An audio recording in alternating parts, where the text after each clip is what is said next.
quanto, né, que a ultrassonografia ela consegue de forma fácil resolver um problema. Essa paciente deitou na maca depois do exame físico, eu coloquei o transdutor, em menos de 5 segundos eu falei: você não tem fascite plantar. E ela falou: o quê? Fiz, é isso aí. Você não tem fascite plantar. Então, eu quero abrir os olhos de vocês que nem tudo que dói debaixo do pé é e sempre será fascite plantar. Essa é a primeira orientação. Nem sempre se apegue à fascite plantar. Óbvio que a gente está falando de uma patologia comum, uma patologia a mais comum, diga-se de passagem, mas, né, eu já vi quando eu era residente, né, e eu falava em algumas reuniões sobre ultrassom, ver fascite, e eu lembro que tinha uma doutora há muitos anos atrás, ela falava: ah, não precisa de exame de ultrassom, fascite é diagnóstico clínico. E eu falei: eu espero que essa doutora, ela depois de algum tempo, ela amadureça e consiga sim ver que nem tudo que dói debaixo do pé é fascite plantar, tá? Então, eu tenho fé que ela tenha estudado e ela solicite exames, mesmo que a ressonância, que ela não acredite no ultrassom, para fazer um diagnóstico bobo desse, como da fasciite plantar. Então vamos lá. Para quem não me conhece, né, eu sou Luiz Felipe Lisboa, sou médico, ortopedista, né, faço ultrassonografia musculoesquelética que está há 12 anos, mas eu já faço há 14 anos, tá? E eu venho fazendo há 14 anos ultrassom todos os dias na minha prática clínica. Todos os dias. Hoje eu me digo, eu sou ultrassonografista dependente. Se não tiver uma máquina de ultrassom, rapaz, eu não sou ortopedista. Eu fico frágil, porque a gente realmente fica inseguro, né? De fazer aquela avaliação, de fazer o diagnóstico, de chegar a um diagnóstico diferencial e assim sucessivamente, tá? E a ultrassom, como eu venho falando para vocês, cada dia mais ela vem sendo solicitada pelo próprio paciente. Hoje eu atendi uma jovem de 25 anos que ela estava fazendo um tratamento conservador de uma fratura e que ela optou em vir em mim porque ela queria, além da radiografia, um exame de ultrassom para complementar uma dúvida de uma fratura. Olha que doido, né? Parece nada a ver, mas ela queria que alguém fizesse ultrassom. Então ela veio para mim, até para ter uma segunda opinião de como eventualmente estava sendo tratado. E de fato a ultrassonografia ajudou não somente, ou melhor, não exatamente na fratura, né? Mas ajudou a ver uma paniculite pós-traumática na perna dela. Ela sofreu uma queda de moto com o carro e ela estava com um edema na perna, uma dor, tipo uma parestesia ali em toda a extensão da perna, bastante edema. A gente via ali o tecido subcutâneo muito ecogênico, com focos de hematoma, né? Nuances de hematoma circunscrito. Então, assim, muito infiltrado, muito edema, né? Então, uma dor por desuso, né? Por falta de pressão do coxim gorduroso ali para fazer o retorno venoso, enfim, uma paciente jovem, mal conduzida de uma fratura e que a gente pôde ajudar com a ultrassonografia ao diagnóstico diferencial. Na verdade, ela não estava se queixando mais da fratura, e sim da dor residual da perna, que, consequentemente, veio da fratura. Então, veja o quanto é interessante a gente poder rastrear uma paciente ali com a fratura e entender o motivo de uma dor secundária a um problema primário, tá? E é isso que a gente faz aqui todos os dias no consultório. Então vamos lá, gente. Bem, quando a gente fala de fascite plantar, né, a gente pensa em uma dor aguda, né, uma dor aguda na planta do pé, próximo ao calcânio, que piora ao pisar pela manhã. Essa pergunta, ela tem que ser feita ao paciente, porque eventualmente o paciente que tem uma dor plantar e que não piora ao pisar pela manhã, você já tem que ficar de olhos abertos para eventualmente fazer um outro diagnóstico ou rastrear ou imaginar outra patologia.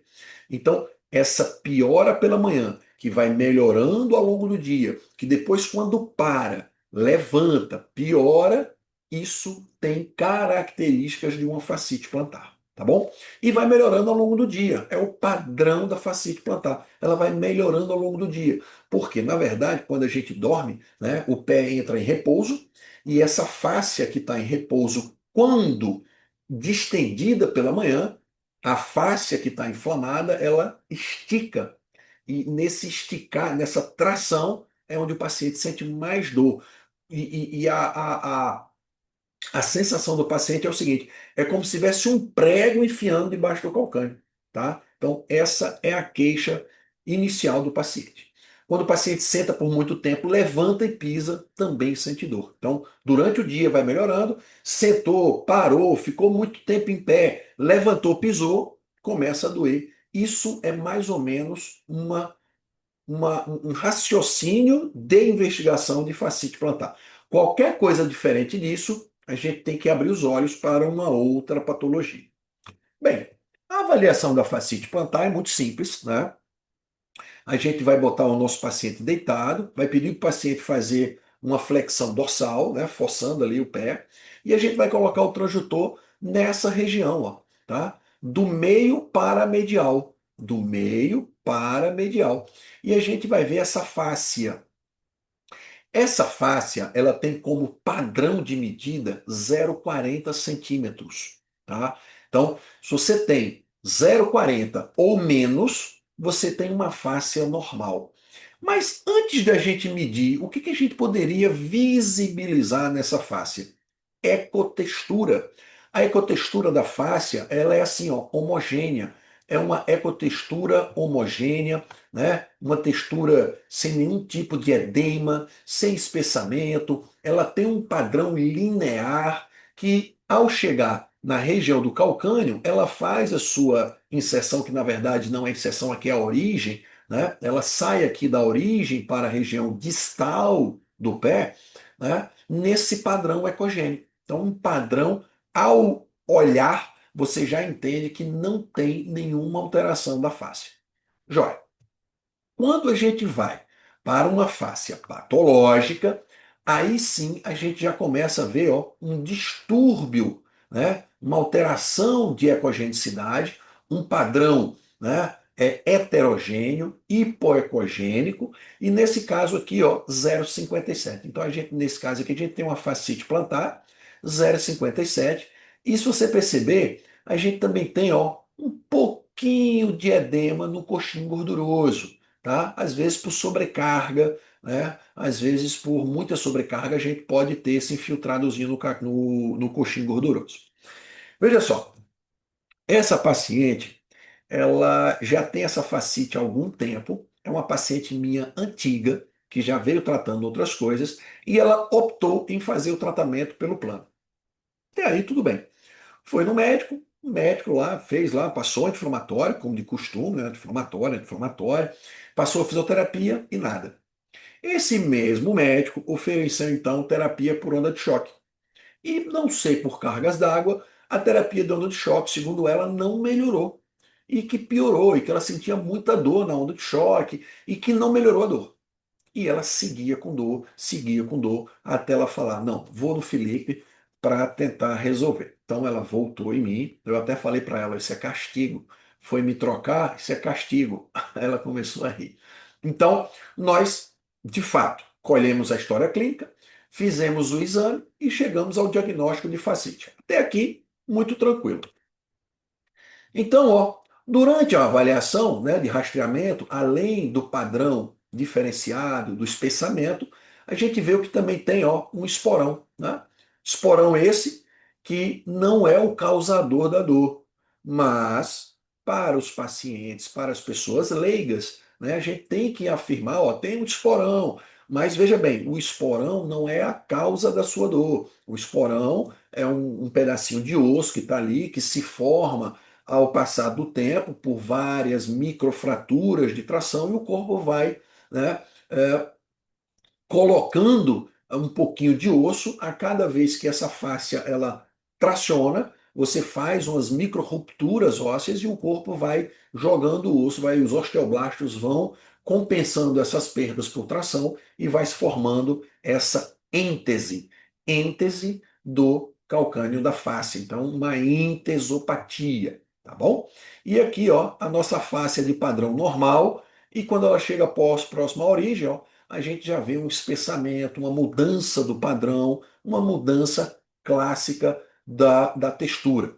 Lembrando, gente, que tudo que é mais escuro na ultrassonografia, por que mais escuro, Felipe? Por que fica cinza? Por que a face é espessa? Quando eu mostrei para vocês aquela face normal, né? Vou voltar aqui para vocês entenderem. Quando a gente pega essa face normal, ela tem uma ecogenicidade padrão. Imagina que eu pego uma agulha e coloco líquido, né? Líquido. Quando eu injeto o líquido aqui, que é preto com branco, tende a ficar uma coloração cinza. E quando eu coloco o líquido aqui e coloco esse volume de líquido dentro da face, essa face tende a ficar gordinha. Então ela vai ficar mais gordinha e mais cinza. Por quê? Branco com preto, cinza, que é justamente a nossa textura de avaliação patológica. Então ela fica ó, dessa forma. Então a gente tem uma face edemasiada, espessada pelo contexto do edema intrafacial, né? Por isso que fica essa coloração, né? Uma textura heterogênea e espessada do ponto de vista visual, tá? Pois bem, não podemos esquecer, durante a nossa avaliação de fascite, que a gente tem que avaliar também as avaliações de fascite no médio-pé. Não é o caso dessa paciente, mas eventualmente a gente pode, com o transdutor, às vezes a gente tem uma fáscia inflamada na origem. Às vezes, a nossa fascite, gente, ela é mais aqui, ó, um pouquinho mais distal. E às vezes ela é mais no meio no pé, ou seja, ela é mais do médio ao pé. Então a gente pode ter a fascite na origem, um pouco distal ali a origem, e também a fascite do médio ao pé, que é diagnóstico diferencial das fibromatoses plantares, que seria a patologia de Leder-Rose. Então, a fibromatose, né, plantar, né, a fibromatose plantar, que é a doença de Leder-Rose, também vão ser encontradas aqui na região do médio-pé. Tá bom? Beleza. Então vamos lá. Do ponto de vista de avaliação clínico, o paciente tem dor. Coloquei o transdutor naquela paciente lá minha que eu falei que não era fascite. Quais são os diagnósticos diferenciais que a gente pode ter nessa paciente? Primeiro, síndrome de coxim gorduroso do calcâneo. E a outra, a síndrome de Baxter. Em número de probabilidade de ocorrência, primeiro, fascite plantar. Segundo, síndrome do coxim gorduroso do calcâneo, que é a segunda maior causa de dor no calcâneo do pé. E a terceira, síndrome de Baxter, que é um pouco mais raro, mas você tem que estar atento a essa possibilidade. E a gente vai falar um pouquinho de cada uma, tá? Veja bem, nos casos, você colocou o transdutor, não viu que tem fascite, você é um médico simplesmente do diagnóstico, não viu que tem fascite, coloque no seu exame a necessidade de se solicitar uma ressonância do retropé para que tenha uma, uma continuação de investigação para. Aí você bota interrogado. Síndrome do coxim gorduroso do calcâneo? Interroga. Síndrome de Baxter? Interroga. O seu exame vai ficar muito mais bonito. E o médico solicitante, quando olhar aquilo, ele vai falar: Uau, olha que bacana. Ao invés de você botar exame normal, somente, você bota exame ecográfico dentro dos padrões de normalidade ultrassonográfico, porém, solicito um exame de ressonância para continuar a investigação de uma possível síndrome do coxim gorduroso calcâneo e ou síndrome de Baxter. E ele vai entender que essa ressonância talvez seja ali a grande sacada de fazer um diagnóstico diferencial. Muitas das vezes o médico examina muito rápido, escuta dor debaixo do pé, acha que é fascite, e quando vem o laudo, não vem fascite, ele fala, uau, opa, opa, opa, opa, e ali ele vai te agradecer, ele vai dizer, rapaz, esse cara salvou minha vida, porque se não vem fascite, eu não saberia o que era. Viu? Muitas das vezes, o ortopedista, o médico que não é especialista em pé, ele não tem essa visão.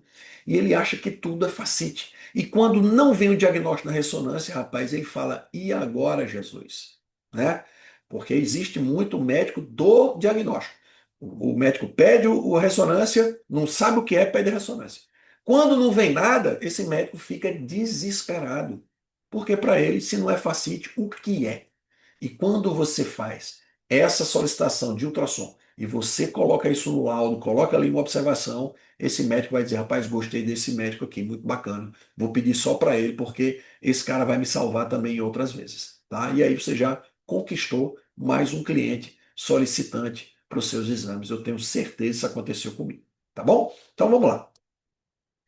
Quando a gente fala síndrome do coxim gorduroso do calcâneo, a gente pensa que sim. Pensa o quê? O coxim gorduroso atua como o quê? Um amortecedor natural do calcanhar. É o nosso coração do pé. É onde toda a pressão ali daquela região, junto com a panturrilha, vão fazer que haja uma pressão ali e haja um retorno venoso. Né? Essa paciente jovem que me procurou, como ela não estava fazendo essa sobrecarga, essa carga do coxim, como ela não vinha deambulando, como ela vinha com a perna muito para baixa, ela começou a fazer o quê? Um infiltrado por falta dessa pressão do coxim. Com envelhecimento, sobrecarga, obesidade, traumas repetitivos ou infiltrações prévias com corticoide, pode ocorrer essa redução do coxim. O corticoide, por si só, ele pode fazer essa redução do coxim e diminuir essa pressão do calcânio e gerar uma dor por essa redução, essa proteção do coxim gorduroso. Sintomas. Diferente da fascite, a dor não costuma ser mais intensa nos primeiros passos da manhã. Veja que interessante, né? Então, aquela pergunta que a gente faz ao paciente, ela é de suma importância para a gente se orientar do ponto de vista clínico. No ultrassom, pode mostrar redução da espessura do coxim, e aqui, gente, eu falo disso aqui agora, mas na minha aula de pé do curso do MSK Power, eu não só mostro, né, eu dou uma aula de fascite lá bacana, mas eu também mostro esse caso de redução da espessura, porque eu já tive esse caso que eu falei para vocês que não era fascite e era o quê? Síndrome do coxim gorduroso do calcâneo. Então a gente faz essa medida, né, do osso até a pele, sem uma compressão muito intensa, para que a gente tenha essa mensuração menor que 12 milímetros. E sugere o quê? Atrofia. Se você tem atrofia, você tem uma redução do coxim, logo pode ter essa dor na região do coxim gorduroso do calcâneo. Então, alteração da ecotextura, óbvio. Tratamento, palmilhas com silicone ou amortecimento adequado, fisioterapia, em casos selecionados, em algum momento, terapias regenerativas. Essa paciente em especial, a gente fez um tratamento com laser, com fotobiomodulação, e ela ficou praticamente zerada. Ela não ficou 100%, mas ela ficou uns 90%. Eu falei, ó, vamos seguir aqui agora com a palmilha, vamos fazer uma fisioterapia, e ela seguiu e ela nos deu um retorno que melhorou bastante, tá bom? Então, essa é a primeira orientação do diagnóstico diferencial. Segundo lugar, a gente tem que observar que em menos casos, mas veja bem, eu sempre falo para o meu aluno o seguinte, Robertinha está aí, ela sabe. O que é raro para quem busca e procura todos os dias, né, Roberta? Raro é aquilo que você busca e procura todos os dias. Se você não busca e não procura, ele deixa de ser raro e se torna o quê? Impossível. Então, se uma patologia é rara e você busca muito, muito, muito, muito e não acha, joia. Mas se você não busca, se você não vai atrás dela, ela deixa de ser rara e se torna o quê? Impossível de se achar. Porque você nunca, se ela é rara e você não busca, aí você não acha nunca mesmo, tá bom? Então, também conhecida como neuropatia do nervo plantar lateral inferior. Vou mostrar para vocês já já. Acima de baixo é a compressão do primeiro ramo do nervo plantar lateral nervo calcâneo inferior, causando dor crônica na região medial e plantar do calcâneo. Então veja aqui, ó, a gente tem um nervo tibial e a gente tem vários raminhos para debaixo do pé, né?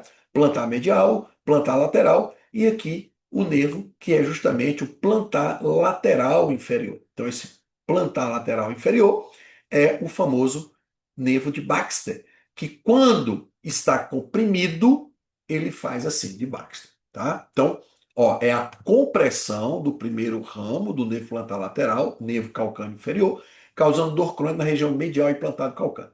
Características principais: dor semelhante à fascite plantar, olha, porém mais persistente.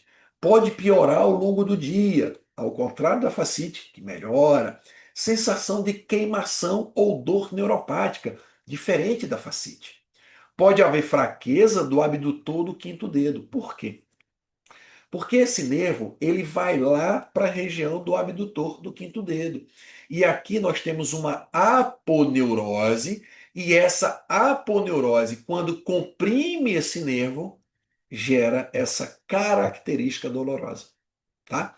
Então, assim, de baixo, nada mais é do que uma compressão por essa aponeurose do primeiro ramo do nervo plantar lateral, também conhecido como nervo calcâneo inferior, que é esse nervinho aqui, ó, tá?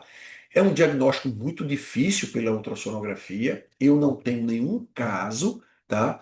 Mas como eu tenho ciência das possibilidades diagnósticas e da minha história clínica, quando eu não acho fascite e quando eu não acho síndrome do coxim gorduroso, eu peço uma ressonância com eventual pontual para o médico só e somente investigar a síndrome de Baxter.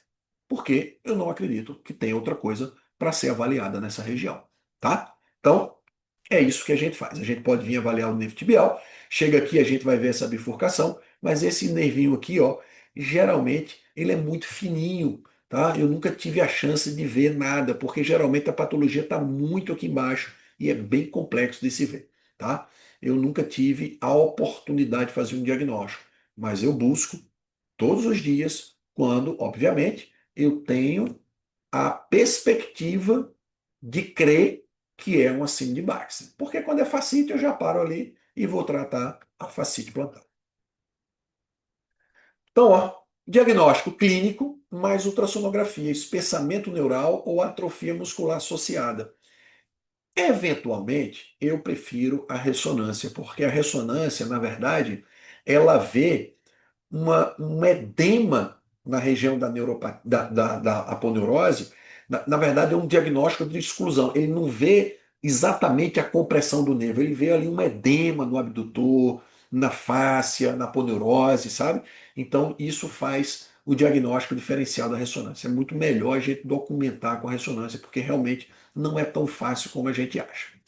Tratamento: fisioterapia, palmilha, controle biomecânico, infiltração guiada por ultrassom, eu nunca fiz, e raramente descompressão cirúrgica. Eu digo a você que, eventualmente, esses casos evoluem para descompressão cirúrgica, tá? Porque, cara, é muito difícil a gente fazer. Eu nunca fiz uma infiltração dessa, eu nunca tive a oportunidade de fazer, tá? Talvez a cirurgia seja algo mais completo, tá? O cirurgião de pé vai lá, abre a aponeurose, descomprime a aponeurose, limpa todo o canal ali no nervo e esse paciente melhora. Eu acho que, eventualmente, numa síndrome de Baxter clássica, eu acho que seria a melhor opção, tá? Pois bem, então não esqueçam de avaliar ou de pensar na síndrome de Baxter. Pois bem, agora nós estamos com a nossa fascitezinha plantar. Qual o tratamento inicial, Felipe? Veja bem, quando o paciente chega para mim, como essa minha paciente, que ela falou que já fez onda de choque, já fez fisioterapia, tomou anti-inflamatório e não melhorou, cara, não vou ser mais um na fila do pão. Eu tenho que dar uma conduta que resolva. Agora, quando é aquele paciente que tem aquela história inicial, que nunca fez nada, e você tem uma fascite ali leve e moderada, e ele nunca fez nada, ele não tem um nível de consciência que ele precisa: exercícios, perda de peso, mudar calçado, fazer uma boa fisioterapia, usar a palmilha ou tomar uma medicação ali ou outra. Se esse paciente não tem esse nível de consciência, não adianta você querer fazer a infiltração. Porque a infiltração por si só, ela não é mágica. Não adianta esse nível de conhecimento não estar na cabeça do paciente e você já passar para o segundo passo. Por quê? Porque a infiltração, a depender do paciente, você pode ter uma melhora, né, de primeira, ou às vezes o paciente vai precisar de duas infiltrações, ou até mesmo de três, né? Às vezes eu pego fascite plantar, lembra que eu falei que 0,40 é o normal? Eu já peguei fascite 0,96, 0,88, fascites absurdas, esdrúxulas, né? Não tem como se fazer uma infiltração e esse paciente melhorar. Então esse paciente tem que ter um nível de consciência de que o exercício, perda de peso, calçado, fortalecimento de panturrilha, melhora da propriocepção, biomecânica, calçado, mudança de hábito, tudo isso vai ter que estar associado a ele. Se não, você faz a infiltração, ele mantém tudo aquilo que ele vinha fazendo e a dor retorna. Então, nível de consciência tem que estar elevado. Depois do nível de consciência elevado, o paciente volta para você e fala: doutor, me infiltra, pelo amor de Deus. E você fala: calma, o que que você fez para melhorar? Não, doutor, estou fazendo a fisioterapia, está aqui fisioterapia, já mudei o calçado, já não uso sapato rasteiro, estou com a Anabela, estou com o Usaflex, estou perdendo peso, estou fazendo a nutrição, mas doutor, ainda dói. Estou fazendo os exercícios que você me orientou, mas melhorou um pouquinho, mas ainda dói. Joia. Esse nível de consciência é ótimo, tá? Ótimo. Por quê? Porque o paciente, a partir de agora, ele entende que a infiltração não é mágica. A infiltração é mais uma das armas que nós temos a nível de tratamento do que somente o conservador, tá bom? Agora, nesse caso meu, dessa paciente, ela já chegou com 0,57, com dor e já tinha tentado de tudo. Falei, não, então vamos fazer uma abordagem. Orientei o nível de consciência, orientei que uma infiltração geralmente não era, né? Eu sempre falo para o meu paciente agora, ó, se você veio aqui atrás de mim, atrás de bala de prata, pozinho mágico ou infiltração milagrosa, sinto muito. Cancele sua consulta e procure outro médico, porque eu não tenho essas características, tá? O que a gente faz aqui é baseado em ciência, a gente vai fazer. Eu não sei como o seu organismo vai atuar, vai responder a esse procedimento, podendo fazer uma segunda aplicação. Pode, não tem como. Se eu tivesse o poder de fazer uma infiltração e todo mundo melhorar, eu ia estar no Fantástico, eu ia estar no Guinness Book, eu ia ser, né, um deus. Eu não sou. Então você tem que entender que o tratamento. Você está consciente disso? Tá, beleza. Termo de consentimento, contrato, observação. Paciente ciente de que podemos fazer, além de uma aplicação, podemos fazer, realizar uma segunda ou uma terceira. Está ciente e de acordo. Ele assinou, tudo certo. Beleza, agora eu vou fazer o meu melhor. E o que é que eu garanto para o paciente? Que eu vou usar o meu melhor, que eu vou usar a melhor máquina de ultrassom, que eu vou fazer o melhor bloqueio da vida dele, que ele não vai sentir dor no procedimento, que eu vou usar as melhores medicações, que eu vou fazer uma revisão de acompanhamento. Joia, conta comigo, tá? Agora que eu vou fazer, você vai sair daqui curado milagrosamente? Não. Então, quando você leva esse nível de consciência para o paciente que está ali diante da sua frente, você traz o nível, né, de consciência dele para a realidade.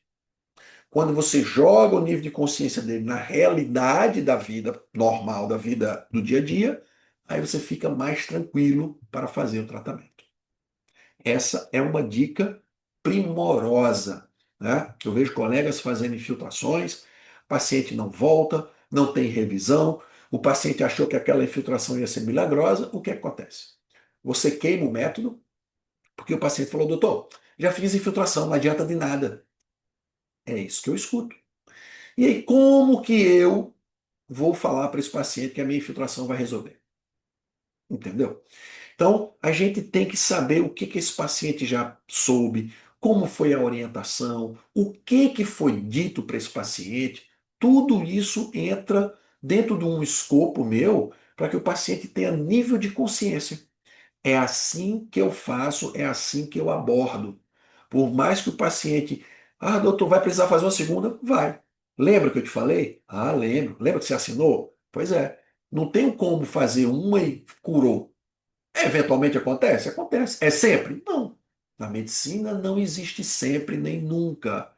Existe bom senso, tá? Então, como eu faço? Eu faço exatamente da forma que eu estou fazendo. Faz de conta que vocês são meus pacientes e eu sou o médico que estou tratando de vocês. Então, até aqui, eu espero que vocês estejam com nível de consciência tranquilo. Porque a partir de agora, a gente tem um diagnóstico, a gente tem uma imagem, a gente tem um nível de consciência elevado, a gente sabe que infiltração não é mágica, que uma infiltração só não cura, às vezes a infiltração só não é capaz de restaurar e melhorar essa dor, uma dor de longa data. Né? Essa paciente, por acaso, ela já estava com dor há um ano com dor, né? Então, eventualmente a dor melhora muito e depois ela vem piorando porque a medicação ela tende a ir desaparecendo e você vai piorando ali. Por quê? Porque o paciente não tem um nível de consciência de se manter na estratégia do conservador, usando o calçado certo, fazendo os alongamentos. É uma mudança de hábitos. E eu sempre falo, eu atendi uma paciente semana passada e eu falei para ela assim, ó, a partir de agora você vai pegar o seu telefone celular, vai ligar para o seu marido e vai dizer: Marido, estou com o doutor Luiz Felipe e a partir desse momento eu vou ter que casar com ele. E ela começou a rir. Eu falei: Fala para teu marido quem vai casar. E ela falou: Por quê, doutor? Porque tratamento de fascite plantar é um casamento. E ela começou a falar: liga para o teu marido, fala que você vai casar comigo, mas vai casar na medicina para tratamento da fascite. Porque eventualmente é um casamento, assim como a epicondilite lateral, é um casamento. Você tem que estar disposto, você tem que ter paciência. O teu paciente que. Gente, os pacientes estão cada vez mais impacientes. Os pacientes cada vez mais querem algo milagroso. Então, cara, se você não conseguir conversar, se você não tiver tempo para fazer um argumento, orientação, preparação, nível de consciência, você não vai conseguir efetivamente converter esse paciente num procedimento. A não ser que você seja um picareta. Fica tranquila, vamos fazer a infiltração, a senhora vai ficar curada. A paciente faz a infiltração, você não marca retorno, a paciente fala que está com dor e você manda falar que é normal. Entendeu o que eu estou falando? Então, existe a medicina picareta, a medicina, não diria picareta, mas do cara despreparado, desprovido de uma boa orientação, e o cara que está acostumado a fazer isso há muitos anos, que está acostumado a lidar com revisões. Todos os meus pacientes têm revisão. Não fica um sem voltar para uma revisão. Por quê? Porque eu preciso entender o que eu fiz, como ele respondeu, se houve melhora, se não houve, o que, que eu tenho que fazer de diferente para entregar resultado para esse paciente. Senão, não adianta nada, tá? Não adianta infiltração. Ah, é assim mesmo, vai fazer fisioterapia. Não é assim mesmo, nada. Tem que ver o que está acontecendo. Tem que ver se o diagnóstico é esse. Tá bom, gente? Então, beleza. E em último caso, né, depois da infiltração, a gente indica a cirurgia. Né? A cirurgia nada mais é do que uma abertura medial. O médico vai fazer uma tenodese, não, ele vai cortar ali a face, né? Ele vai fazer uma tenodese, não, como é que fala? Cortar, como é que fala, gente? Tenotomia, perdão. Uma tenotomia, vai fazer uma tenotomia da face, não é da face toda, tá? Existe já instrumentos hoje cirúrgicos que você faz minimamente invasivo, você bota um fio, bota uma agulha, aí bota um fio, aí bota outra coisa, bota para cá, faz um corte, entra lá, pum, corta, pum, tum, tirou, dois furinhos, sutura, acabou, tá? Então existe essa evolução cirúrgica e, obviamente, as cirurgias para fascite plantar são cirurgias de exceção. São cirurgias de exceção. Tá bom? Joia. Então vamos lá. Primeiro passo para a gente entender de fazer uma fascite plantar, né, um procedimento, é que a gente precisa fazer um bom bloqueio. Né? A gente precisa bloquear o nervo tibial. O nervo tibial, ó, ele passa aqui nessa região medial, né, no túnel medial. A gente tem aqui, ó, a bulsa do maléolo medial. Nós temos aqui o tibial posterior, recoberto aqui com sua bainha. Nós temos o flexor longo dos dedos, ao contrário dos extensores, que é do hálux. Temos o feixe neurovascular, ali ó, com o ramo calcâneo inferior, que é do Baxter, tá? Que vai lá para baixo. E aqui nós temos o flexor longo do hálux, que ele vai por baixo aqui, ó, vai fazer um xizinho aqui com o flexor longo dos dedos e vai lá para o dedão, tá bom? Então aqui mais atrás a gente tem a gordurinha de Cage, bursite retrocalcânea, retroaquiliana, tendão de Aquiles ou tendão calcâneo.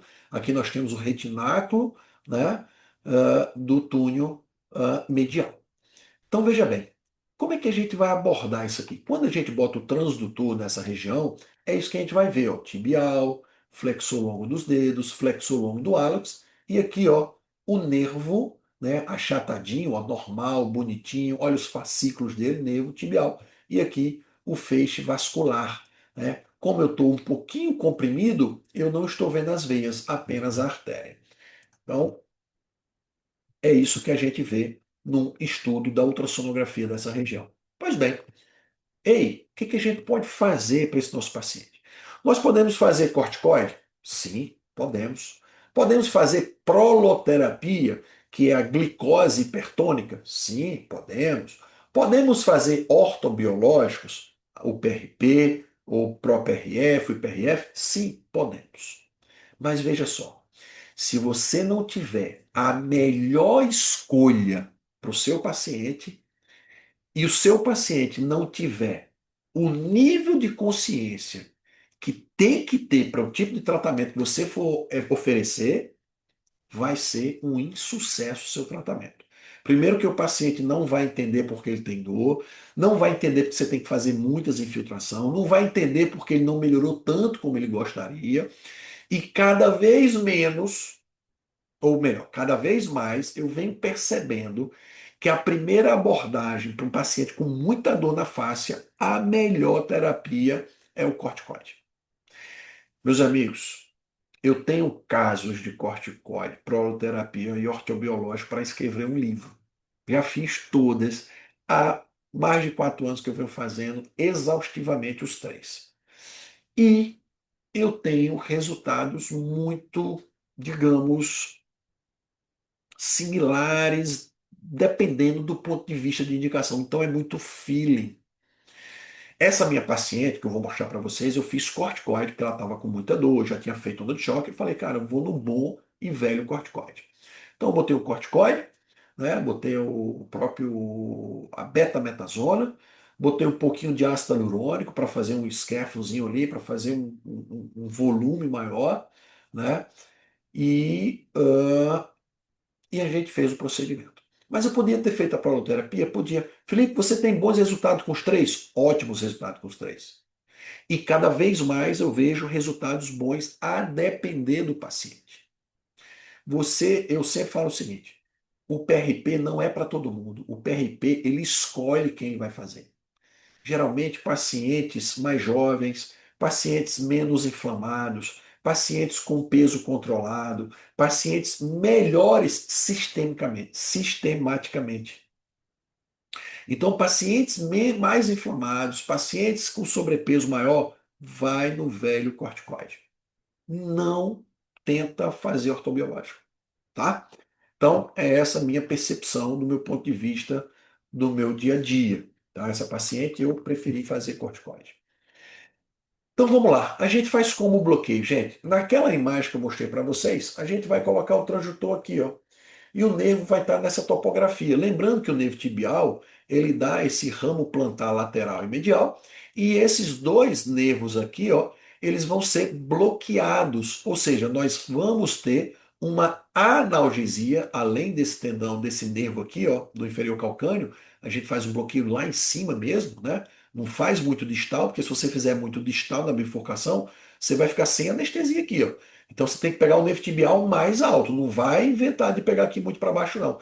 Ei, Felipe, já aconteceu contigo? Já. Já aconteceu de eu fazer um bloqueio um pouquinho mais para baixo e eu fui enfiar aqui a agulha, o paciente não sentia dor. Quando eu botei um pouquinho mais, ele sentiu dor. Parei na mesma hora, peguei uma lidocaínazinha e ó, coloquei no local, esperei, depois o paciente ficou sem dor. Então, cuidado, tá? Cuidado.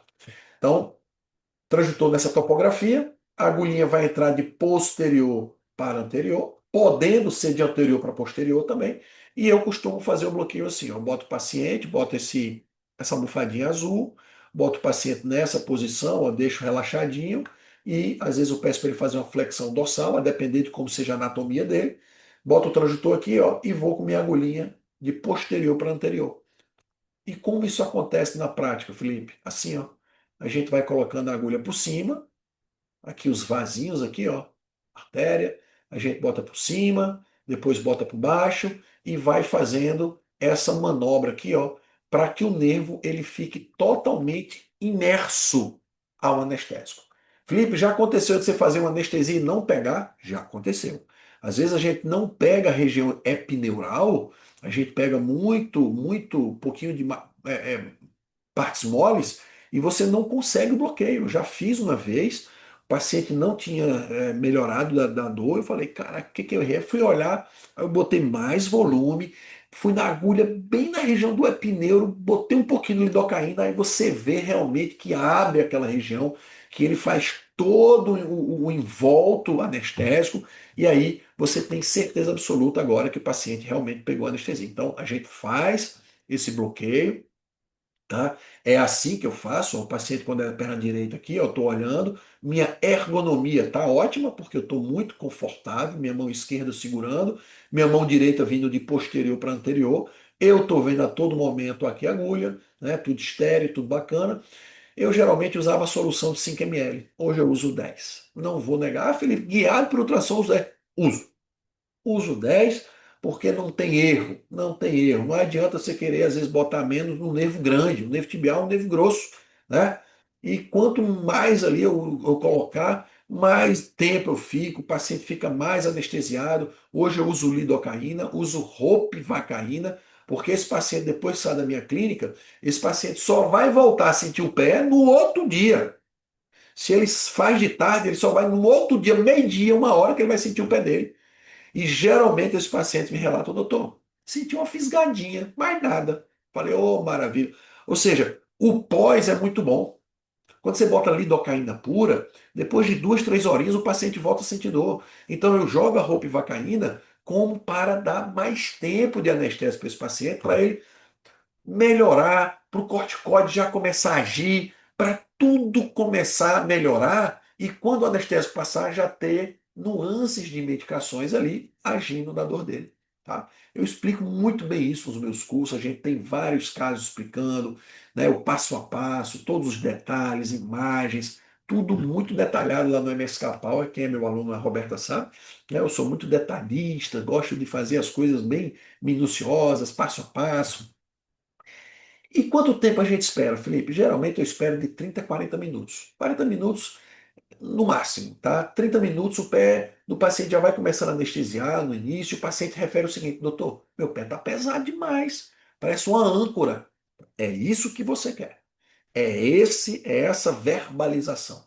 Doutor, meu pé está igual uma âncora pesada, tá? Então, quando ele está muito pesado, mesmo ele estando muito pesado, quando você for começar a fazer o procedimento, não faz de cara não, porque às vezes tem um nervo ali que não pegou, vai devagarzinho, pega uma agulha de insulina, pega uma agulha 30/7 devagarzinho, vai botando devagarzinho, tem dor, não, não, não. Se o paciente eventualmente, ô doutor, doeu, joga um pouquinho de anestésico local, espera, tem problema nenhum. Entra às vezes com um pouquinho de anestésico, tá? Para contribuir com uma falhazinha de um bloqueio. Pode acontecer? Pode acontecer. E eu faço hoje de rotina. Porque, meu amigo, eu também erro, né? Ou eu não sempre acerto.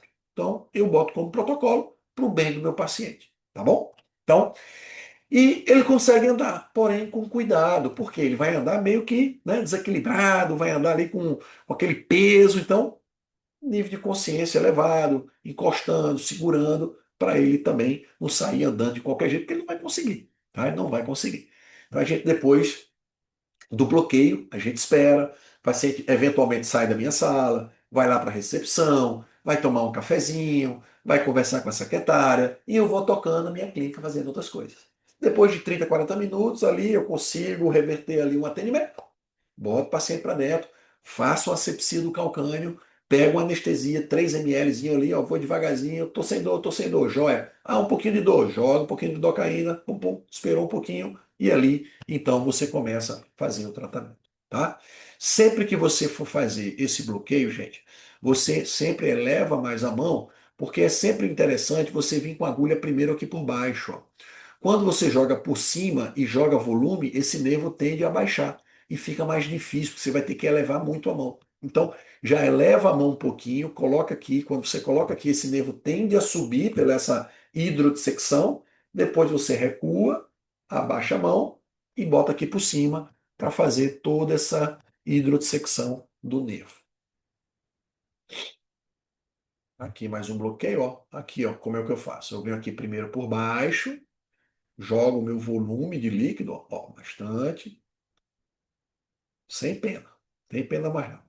Agora é desse jeito, 10 ml mesmo, lido, roupe e soro. Aí eu boto 442 para ficar bem bom mesmo. O paciente vai lá, doutor, tô sentindo nada. Eu falei, é isso mesmo, vai sentir nada até amanhã. Tá curado até amanhã. Eles riem. Então veja aqui, ó, bloqueio do nervo tibial ao vivo, mostrando para vocês aqui, ó. Esse caso aqui, eventualmente, estou fazendo de anterior para posterior, tá? Em alguns momentos eu faço de anterior para posterior. Eu sempre falo o seguinte, que guiado por ultrassom, rapaz, quando você tem segurança do que você está vendo e segurança na guiagem, né? Principalmente quem faz muito diagnóstico, quem faz bastante imagem, a gente tem isso na cabeça medular. O cara que só faz procedimento guiado, que ele não tem essa anatomia, ele não tem essa destreza, ele vai fazer igual um robô. Ele só vai fazer daquele jeito porque ele não sabe fazer de outro jeito. Ele tem medo, ele não sabe o que está acontecendo. Ele decorou aquilo e faz aquilo a vida toda. O cara que faz diagnóstico, que sabe onde está a artéria, onde tem nervo, o que tem, o que não tem, ele faz de qualquer jeito, né? Ele pode fazer eventualmente da forma que for mais conveniente.